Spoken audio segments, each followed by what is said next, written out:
Ambassador Elena Vasquez stood before the Galactic Council, her weathered hands clasped behind her back as she gazed out at the assembled representatives of 47 worlds. The Great Hall, carved from crystallized starlight and suspended in the void between dimensions, had witnessed countless declarations of war, peace treaties, and the rise and fall of empires. Today it would witness something far more profound. The Zephyrian delegate, his translucent skin rippling with indignant purple hues, rose from his biopod. The humans refuse our generous terms of surrender. Their arrogance knows no bounds. Elena's weathered face remained impassive. She had been Earth's ambassador for 30 years, watching as humanity's peaceful overtures were repeatedly met with contempt, exploitation, and eventually outright aggression.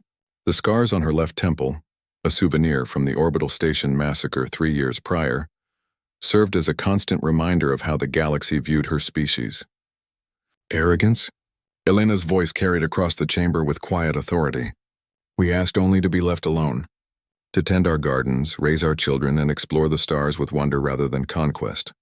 The hegemonic prime, a crystalline entity whose thoughts moved at the speed of light, projected its response directly into the minds of all present.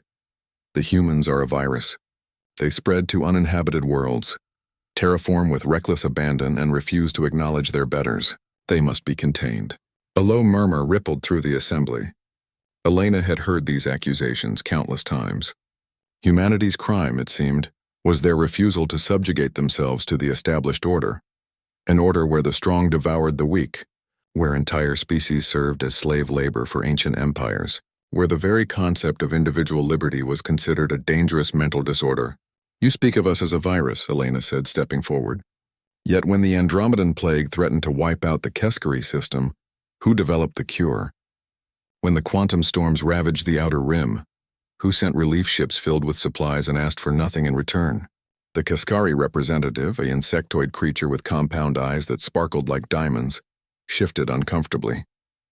The memory was fresh. Humanity's medical corps had worked tirelessly for 18 months, sharing their research freely and asking only that the cured worlds consider peaceful coexistence. Pretty words, sneered the Vorthan admiral, his cybernetic implants glowing red with battle lust. But words won't save you now. The combined fleets of the Galactic Alliance number in the millions. Your pathetic navy has perhaps 10,000 ships. Mathematics doesn't lie, human. Elena closed her eyes for a moment, remembering her daughter's last message before the communications blackout. Little Sarah, now serving as a combat medic on the front lines, had written, "Mom, tell them we never wanted this. Tell them we would have been their friends." You're right about the mathematics, Elena said, opening her eyes. But mathematics was never humanity's greatest strength. She activated her personal communicator, and the chamber's screens flickered to life, showing real-time feeds from across the galaxy. The assembled delegates leaned forward, expecting to see human worlds burning under the Alliance's assault. Instead, they saw something impossible. The screen showed the Kepler sector, where Admiral Thorne's Third Fleet, outnumbered 50-1, had somehow shattered the entire Zephyrian armada. Ships built with technology millennia beyond Earth's capabilities lay broken and drifting, while human vessels, scarred but victorious, moved among the wreckage rescuing survivors. Another screen displayed the Proxima Front, where Captain Maria Santos had taken her single destroyer against a hegemonic dreadnought the size of a moon. The massive ship was now a glowing crater, while Santos's vessel limped away, her crew already transmitting medical aid to the enemy survivors trapped in the debris field. The feeds continued. The Outer Rim, where humanity's primitive fighters had outmaneuvered the Alliance's most advanced AI-controlled squadrons. The core worlds, where human ground forces had achieved the impossible.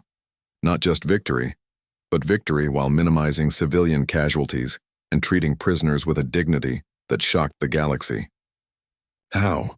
Whispered the Keskari delegate, his translator struggling with the emotional undertones of his native language. Elena's expression softened with infinite sadness.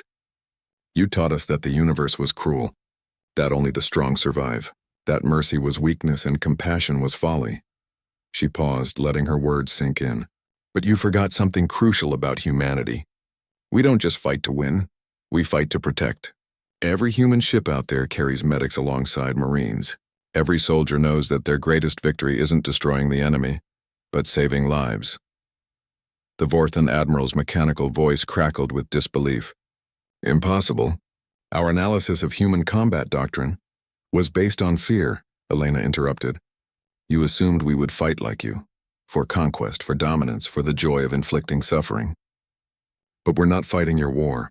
We're fighting our war, a war to protect not just humanity, but the very ideals you tried to crush. The screens now showed something that made several delegates step back in shock.